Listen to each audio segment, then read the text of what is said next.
Hi everyone, welcome back to our third video blog post. It's Jessica. I'm a realtor out here in San Gabriel Valley, and over here, Patrick, good to see you guys again.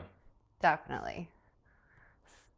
So one of the questions that we come across a lot when we are out with people showing homes is, how do I determine the value of a home? How can I find out whether the list price is fair or is a little on the high side or on the low side if I as a buyer want to make a competitive but at the same time fair offer?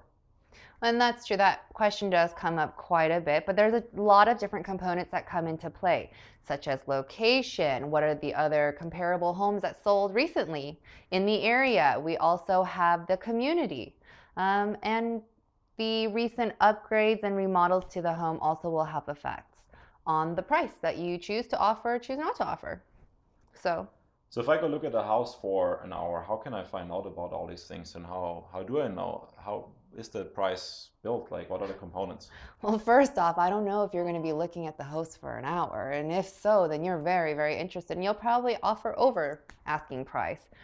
But a seller's property's value is basically determined by what a willing, ready, and able buyer is going to pay for that house. So when you're looking to make the right offer price or determine if the list price is fair, we need to look at the other, like I said earlier, recently sold comparable properties surrounding the one that has interested you. So property of interest is normally called the subject property, and recent sold properties are called comparable properties. We can also use an appraisal to help determine the sale price of a home. It doesn't necessarily give you the solid price, but it's a huge help in developing what you should list your real property for. Okay, that sounds good. So Yeah. I guess I definitely need help of a realtor to find these things out because I on my own don't know what the other house is sold for. I don't have access to that kind of data.